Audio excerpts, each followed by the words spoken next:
Bienvenue à toutes et à tous sur ma chaîne. Je me présente, je m'appelle Éric Bachet et je suis coach de vie et tarologue. Et sur cette chaîne, vous trouvez un fil conducteur qui est le tarot. Et puis je parle de coaching, de spiritualité, voilà, ça dépend. J'ai également une playlist de musique, de relaxation et de méditation, donc si ça peut vous intéresser. Mais voilà, je poste au minimum une vidéo par semaine. Donc n'hésitez pas à vous abonner si ça n'est pas déjà fait. Et aujourd'hui, je vais vous aider même à trouver, à puiser votre spiritualité ou une certaine sagesse au cœur des cartes de tarot. Donc pour cela, aujourd'hui, je vais utiliser deux tarots et un oracle. Donc si vous voulez savoir comment arriver à vous connecter à une certaine spiritualité, à une certaine sagesse, eh bien écoutez, rejoignez-moi tout de suite après l'introduction. À tout de suite.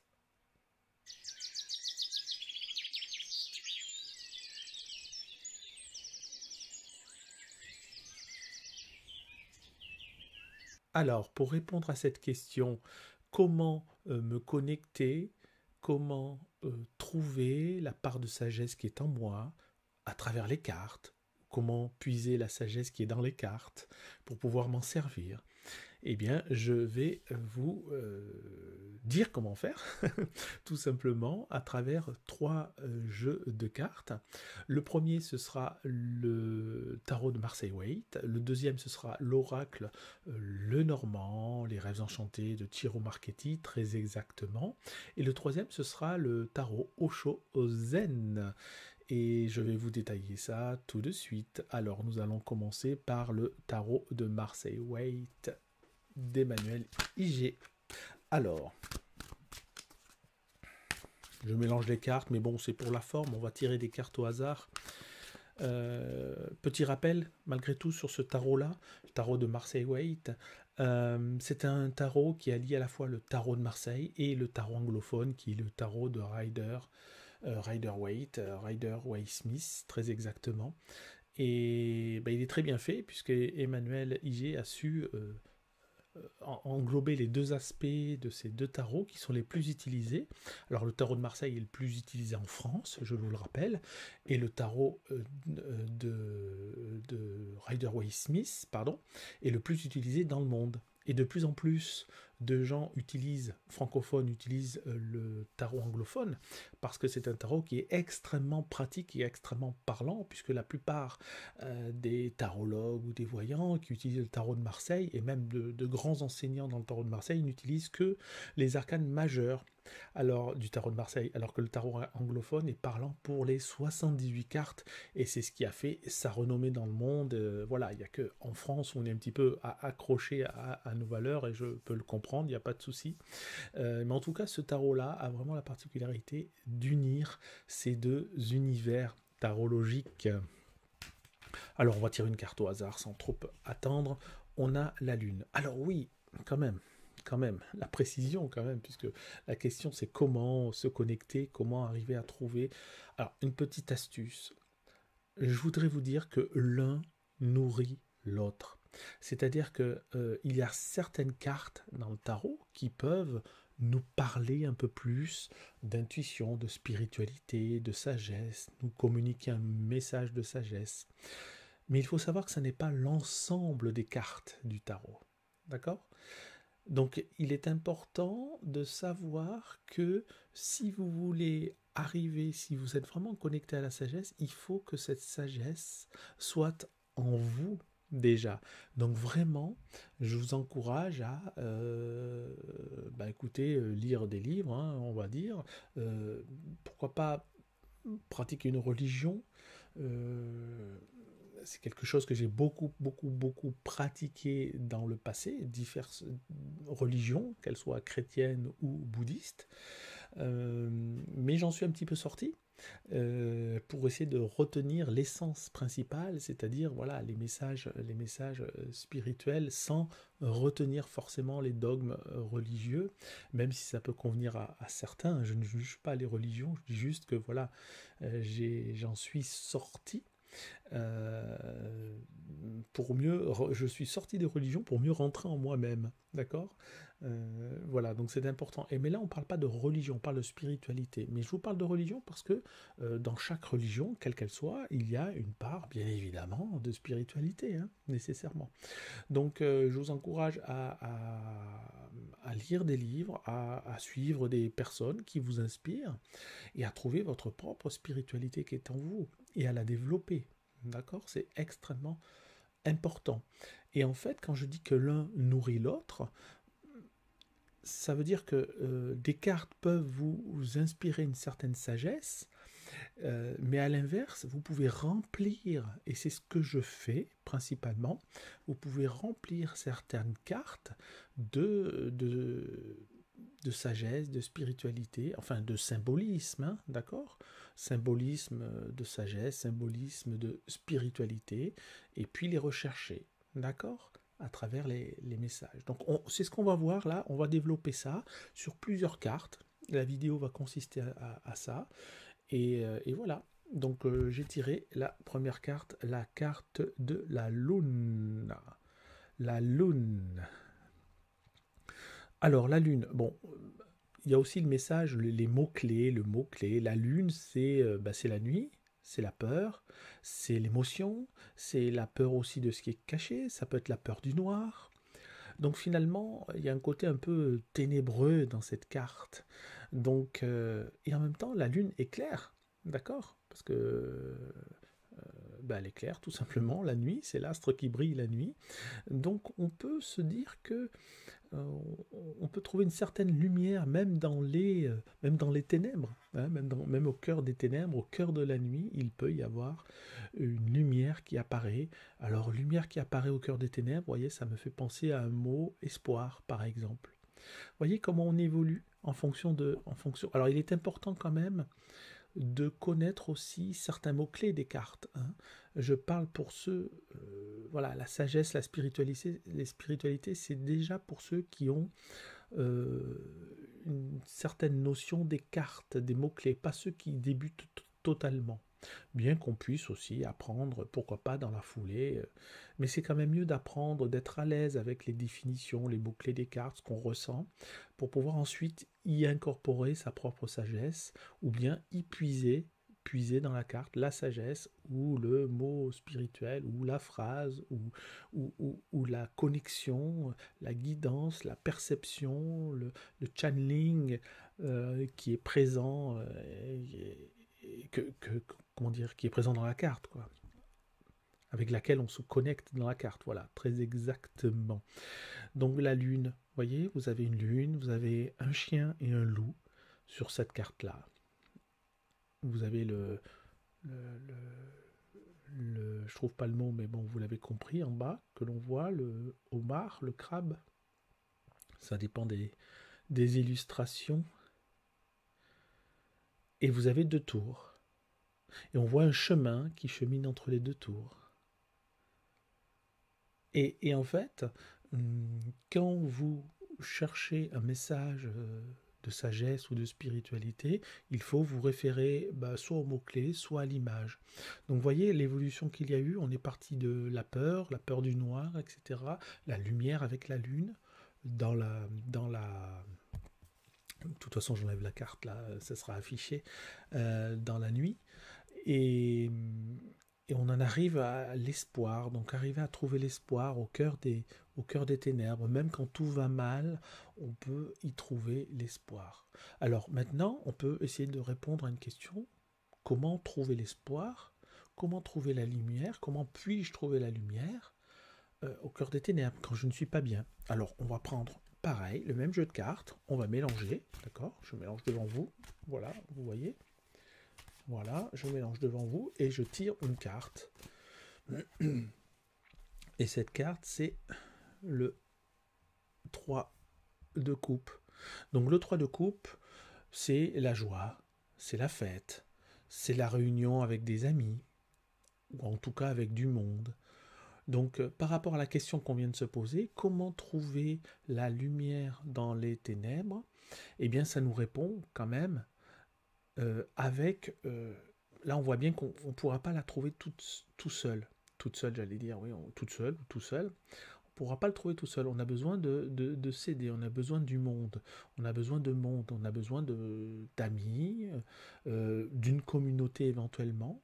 Donc, si vous visualisez cette vidéo à cet instant, peut-être que vous avez besoin de compagnie, vous avez besoin de rencontrer des personnes qui pourront vous aider, vous donner des clés, des, comment dire, des conseils éclairés, puisqu'on parle quand même voilà, de spiritualité ou de sagesse. Et en même temps, ah, excusez-moi, pardon, excusez-moi, et en même temps, ces trois personnages, on peut considérer que le personnage central, c'est vous, d'accord, que vous soyez un homme ou une femme, peu importe, et qu'à gauche et à droite, ce soit comme un autre vous, avec un aspect favorable et un aspect défavorable. Donc ça peut nous parler aussi de juste milieu. Et c'est là où je vous dis qu'on se sert aussi de nos connaissances spirituelles, parce que là, il n'y a aucun livre sur le tarot qui vous parle de juste milieu avec le 3 de coupe. Ça, vous pourrez regarder, il n'y en a pas. Mais simplement, moi, ça me fait penser à ça parce que j'ai cette connaissance du juste milieu qui est une notion très importante dans le bouddhisme. Mais on peut trouver, vous pourriez y mettre la valeur que vous voulez. D'accord? Vous comprenez un petit peu le processus. Donc la voie du juste milieu, et ça veut dire que entre les deux aspects, entre par exemple trop laxiste et trop dur avec vous-même, vous pouvez trouver une voie du juste milieu. Donc pour répondre à la question comment trouver la lumière, eh bien ça veut dire être un peu plus tempéré au niveau de mon caractère, être un peu plus tempéré, hein, c'est le mot, être un peu plus aménager un petit peu plus mon caractère, être peut-être un petit peu moins soupolé et un petit peu moins suspicieux ou enfin vous trouvez des défauts qui sont un petit peu à l'opposé si vous voulez, et ça peut être nerveux et puis euh, complètement amorphe. Donc il faut arriver à trouver et je parle toujours au niveau spiritualisé et sagesse, c'est-à-dire que énervé, ça peut être aussi un peu trop, peut-être presque extrémiste, et peut-être dans le sens où si quelqu'un dit par exemple que le bouddhisme c'est nul, eh ben, peut-être que vous allez réagir en disant bah, mais qu'est-ce qu'il raconte celui-là, etc. Et puis à l'inverse, si quelqu'un va être complètement en disant que le bouddhisme c'est totalement fantastique, vous allez peut-être vous dire ouais mais lui il est complètement il est dans une secte. Donc il faut arriver à trouver le juste milieu, mais en tout cas ça vous concerne vous, trouver ce juste milieu, d'accord? Voilà, j'espère vous aider un petit peu, je ne sais pas si ça vous parle, je suis peut-être un peu trop éparpillé, je ne sais pas, en tout cas vous pourrez me le dire en commentaire. En tout cas, si cette vidéo, ce début de vidéo vous plaît, n'hésitez pas à mettre un pouce bleu. Allez, on continue encore un petit peu avec le tarot de Marseille Waite. Et on va tirer une carte. Qu'est-ce qu'on a? Voilà, on a le 3 d'épée. Alors, le 3 d'épée, vous voyez, comme son image l'indique, on parle de souffrance. Voilà, on parle de souffrance. C'est pas forcément souffrance sentimentale. Hein, il y a plein de choses qui peuvent nous blesser, nous faire mal. Il n'y a pas que les histoires de cœur. Hein, ça peut être d'argent, la maladie. En tout cas, on est en souffrance et en grande souffrance parce que c'est vraiment la carte, ce 3 d'épée, la carte d'une souffrance soit physique, soit psychologique. Et qui peut être profonde. On voit bien que les épées traversent le cœur, et en plus il y en a 3. Donc on est vraiment dans voilà, la grosse souffrance. Hein. Pas forcément, mais on peut. Donc là on est au cœur du problème. D'accord. Alors ensuite, une fois que vous avez analysé cette carte, vous vous dites qu'est-ce qui au niveau spirituel ou simplement un message de sagesse, qu'est-ce que peut m'inspirer cette carte? Alors pour les chrétiens, ce sera peut-être la passion du Christ, hein, quand il a porté sa croix. Pour d'autres, ce sera des peines de cœur, des personnes qui ont voulu...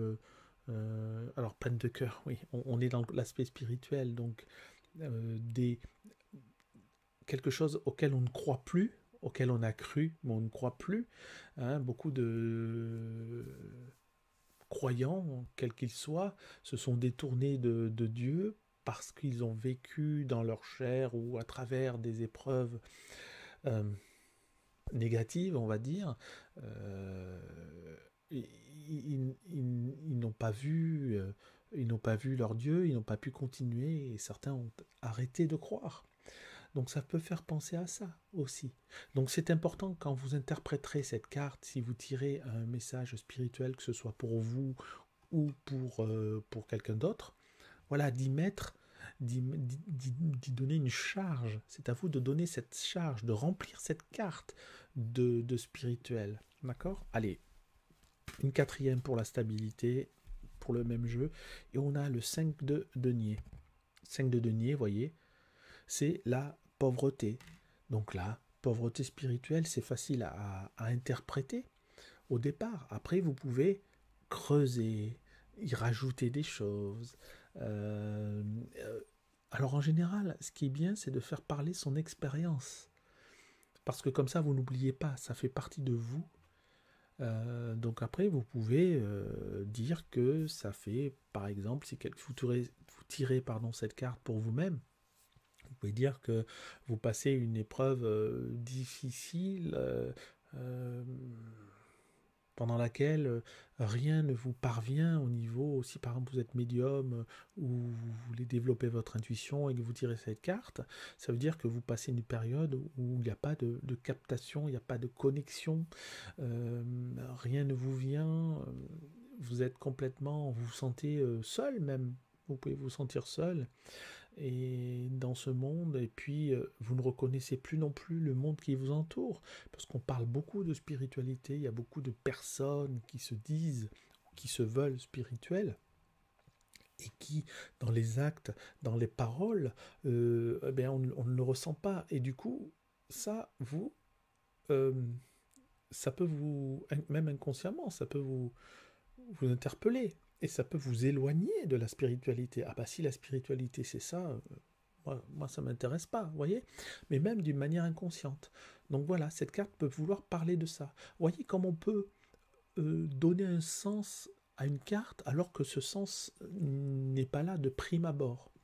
On va continuer ce travail-là, et on va continuer ce travail-là avec le Normand de Ciro Marchetti. Vous savez que c'est un tarot que j'aime beaucoup. Voilà. Pareil, je mélange, j'en prends une au hasard. Bon, à la rigueur, ça sert à rien de mélanger, mais j'ai les petites souris. Alors, vous voyez, les souris comme ça, la carte numéro 23, c'est le vol, les petites pertes, les pertes régulières. Vous voyez, les pertes. Alors, cette carte-là signifie les pertes financières, matérielles, mais comme on est connecté sur du spirituel, cela veut dire aussi bah, perte de foi. Ça ressemble, c'est assez proche de la carte qu'on vient de voir là dans le tarot de Marseille White. Vous voyez, mais on est là-dedans. Alors ensuite, comment la charger cette carte par rapport à un peu plus de spirituel? Voyez, et bien il faut l'observer, et puis vous voyez qu'il y a une petite souris qui s'accroche. Alors, on parle de perte de foi, perte spirituelle, perte d'envie aussi, de progresser, on n'a plus envie d'aller dans le développement personnel parce que ça nous saoule, il y a trop de monde, ou alors on rencontre que des personnes qui sont néfastes, ou alors on n'a eu que des mauvaises expériences avec ce genre de personnes. Et bien cette carte vous indique avec cette petite souris qui s'accroche que vous pouvez vous accrocher quand même, il y a quand même quelque chose qui risque très bientôt de vous permettre de continuer votre développement personnel ou votre développement spirituel, parce que quand je dis développement personnel, j'inclus aussi la spiritualité. C'est pour ça, mais voilà, je vais dire les deux, c'est pas gênant. Votre développement spirituel, et que vous pouvez vous attendre à ce que vous allez par exemple lire un livre, voir une vidéo qui va vous parler un peu plus, et vous allez vous dire ah oui, peut-être que ça c'est pas mal, je peux peut-être aller chercher de ce côté-là. Donc c'est une carte qui peut vous donner des solutions aussi, et qui vous dit tout n'est pas perdu. Accroche-toi, même si les choses partent petit à petit, que tu as l'impression de ne plus savoir où tu en es, et chaque jour, c'est de plus, as l'impression de t'enfoncer de plus en plus chaque jour. Eh bien, accroche-toi à ce que tu as de plus cher. Du coup, cherchez ce que vous avez de plus cher au niveau sagesse émotionnelle, positive, émotion positive, pardon, spiritualité, ce qui peut vous retenir, ce que vous avez lu dans votre enfance, dans votre adolescence, ou récemment, ce que vous avez vu récemment. Accrochez-vous à quelque chose. Cette carte vous indique ça. Accrochez-vous. Allez, vous allez y arriver. Accrochez-vous. Rien n'est perdu. Tant que vous n'avez pas lâché, vous tenez bon. D'accord? Donc, vous voyez le processus un petit peu par rapport à l'explication de cette carte, ou du moins la charge spirituelle, la charge de sagesse. C'est dur à dire, charge de sagesse. Pourtant, j'ai fait 20 ans de théâtre, mais charge de sagesse. Ouais, ça va. Dites-le un peu. Charge de sagesse, plusieurs fois. Charge de sagesse, charge de sagesse, charge de sagesse, charge de sagesse. C'est pas si facile, hein? Allez, une deuxième carte. On a la carte numéro 14, le renard. Alors dans l'oracle de Normand, le renard, c'est le travail. En tout cas, moi, je l'interprète comme ça. C'est le travail, mais c'est le travail que l'on fait, mais c'est aussi le travail dans le sens, ce que l'on cherche à faire, ce que l'on cherche à travailler. Vous voyez ce que je veux dire? Donc là, clairement, ça peut me parler. Je me connecte tout de suite au mot, un mot que j'emploie très, très souvent, tous les jours pratiquement, le mot pratique. Pratique. Alors, j'utilise ce mot pour la méditation, puisque c'est le mot que j'assimile à la méditation, mais bon, pratiquer l'exercice que je suis en train de vous présenter, vous voyez, le fait de travailler les cartes et d'y mettre ce qui nous a fait, ce que nous ressentons, d'accord? Alors je regarde encore cette carte, c'est un renard qui regarde une poule, il a une vision, vous voyez, il a une vision, il a un objectif. Et puis c'est un renard, c'est aussi côté un peu fourbe, un peu rusé. J'aime pas le mot fourbe, on va dire rusé. Le renard n'est pas forcément fourbe, mais rusé certainement. Donc il fait semblant de partir, vous voyez, il tourne le dos à la poule, il a bien l'objectif, il tourne le dos, et on ne sait pas ce qu'il mijote après. Peut-être qu'il va faire le tour le tour de la prairie, là, et il va arriver derrière elle pour essayer de l'attraper. C'est son travail, voilà. Et vous, cela vous indique aussi que peut-être vous devez trouver un autre moyen pour arriver à votre fin, arriver à développer cet élan spirituel que vous ressentez, cette envie de vous améliorer vous-même, hein, cette envie de vous permettre d'avoir des pensées vibratoires plus élevées. Vous comprenez ce que je veux dire? Allez, on en tire une troisième. On a l'encre. Bon, l'encre, c'est l'ancrage, d'accord? La solidité, l'ancrage, ça peut signifier la patience aussi. Dans le tarot, il y a un tarot qui s'appelle le tarot de Lenormand. On voit l'encre et on voit une personne qui regarde un bateau au loin, et on sent que c'est la patience aussi.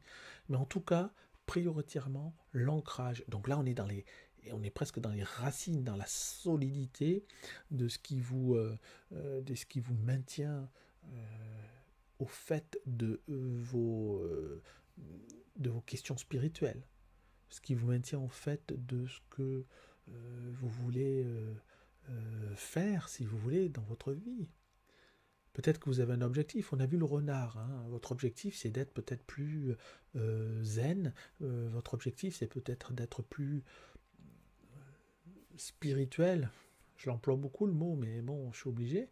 d'être beaucoup plus sereine, d'être beaucoup plus sage, dans le sens de sagesse spirituelle également.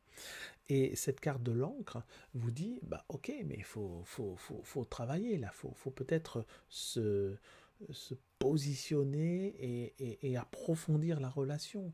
L'encre, elle apparaît pas comme ça par magie. Cet ancrage, il apparaît pas comme ça. On n'est pas naturellement ancré. Il faut travailler sur son ancrage, méditer, méditation, relaxation, lecture, vidéo, voilà, tout ce qui peut vous enseigner, chercher un enseignement aussi. Donc, vous voyez, voilà, j'y ai mis une certaine charge de certains messages dans cette carte. Allez, on continue encore avec la quatrième carte du Lenormand. Et ensuite, on enchaînera avec 4 autres cartes. Alors, je tire quoi? Je tire la lune. Mais bon, c'est pas la même lune. Enfin, c'est pas la même. On peut dire que le sens est plus ou moins le même. Mais voyez, c'est une lune qui regarde les différentes phases à la loupe. C'est une lune qui finalement s'observe elle-même. Une lune qui finalement s'observe elle-même. Donc ça me parle d'observation de soi. Observation de notre comportement, de nos pensées. Analyse de nos pensées. Quand on s'énerve après quelqu'un, ben, ça peut arriver parce qu'on est humain. Et même les plus grands sages se sont énervés après quelqu'un. Et, et finalement, la différence, c'est la leçon qu'on en retire. Mais la leçon, elle apparaît pas comme ça sur un PDF. La leçon, elle vient par notre réflexion, par notre observation de soi. D'accord? Donc j'aimerais que vous fassiez ce travail-là un peu sur toutes les cartes. Et puis on va continuer. Alors, je termine avec le tarot Oshozen, qui est quand même plus facile, puisque les autres ne sont pas forcément basés sur la spiritualité. Hein. Le tarot, c'est un système universel. L'oracle normand aussi, c'est une sorte de déclinaison, d'ailleurs déclinaison du tarot. Hein. Et le tarot Oshozen, par contre, c'est un tarot qui, lui, comporte des cartes avec déjà une portée de développement personnel, une portée d'observation de soi, avec les ressources, avec nos faiblesses, déjà des cartes qui nous interrogent. Hein. Donc c'est un peu plus facile, et c'est pour ça que je voulais vous le présenter, pour ceux qui veulent faire ce travail. Donc je disais, nous allons voir le tarot Oshozen tout de suite, et je vais tirer la première carte. On a l'harmonie. L'harmonie.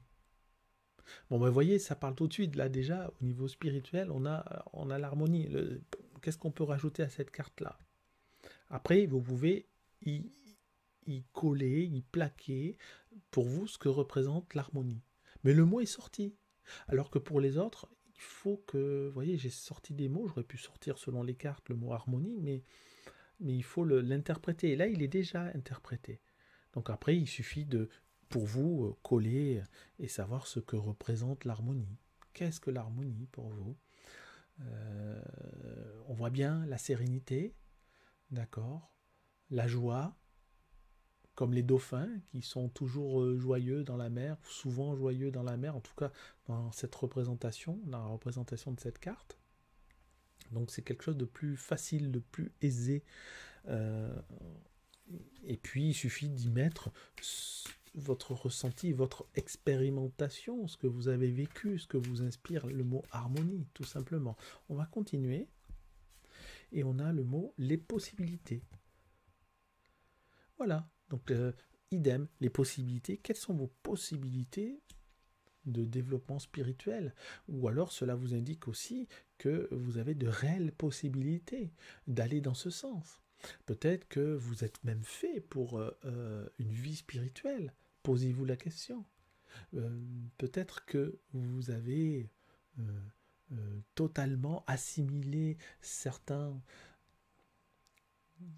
phases, assimilé, je voulais dire, comment dirais-je, digérer, voilà, certaines phases, certains enseignements liés au spirituel, et que maintenant vous êtes prête et prêt à éclore et à aller plus loin. Vous voyez les spiritualités? Donc, vous voyez comment avec une carte on peut aller un petit peu plus loin, interpréter, mettre des mots-clés en fonction de vos besoins. Ça, c'est quoi? Le conditionnement. Et oui, le conditionnement. On parle souvent de libre arbitre. Nous avons notre libre arbitre. Hein? Eh bien, moi je dis que nous n'avons pas notre libre arbitre. Ça n'existe pas, le libre arbitre. Car même quand vous pensez prendre une décision euh, euh, uniquement par vos pensées, vos propres pensées, eh bien vos propres pensées sont conditionnées. Et oui, j'ai la carte du conditionnement, c'est pour ça que j'en parle. Vos pensées sont conditionnées par ce que vous avez vécu, par votre humeur, par le temps qu'il fait, par vos envies, par vos déceptions, par vos ressources, par vos défauts, par vos qualités, ce que j'appelle les ressources aussi. Vous voyez, donc on est forcément conditionné par quelque chose, même au pluriel. Donc pour moi, le libre arbitre total n'existe pas. Et ça, c'est une notion qu'on retrouve aussi, voilà, dans certaines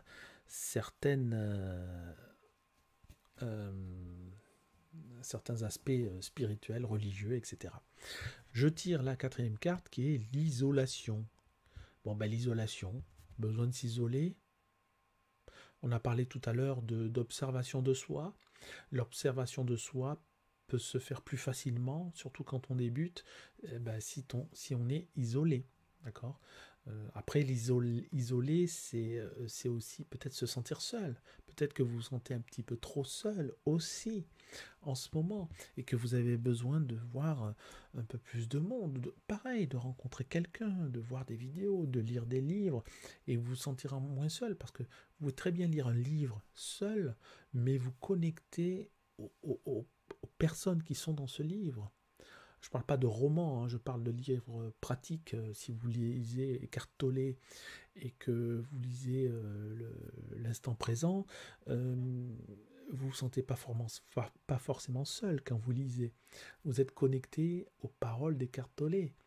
Et du coup, il y a tout un univers qui s'ouvre. Et puis vous comprenez mieux. Hein. Donc, bon, j'espère que je vous aurai donné des idées et surtout, je vous ai montré comment pratiquer cet exercice. Vous tirez une carte au hasard et vous l'interprétez. Et ensuite, dessus, vous y rajoutez vos expériences, les idées qui vous viennent, etc. Voilà, dites-moi en commentaire si cette vidéo vous a plu, si vous voulez que j'en fasse d'autres, si vous avez des idées de thèmes aussi, n'hésitez pas. Voilà, on peut en parler et bien sûr, vous savez que je vous répondrai en commentaire et n'hésitez pas à me mettre un pouce bleu. L'algorithme de YouTube adore ça.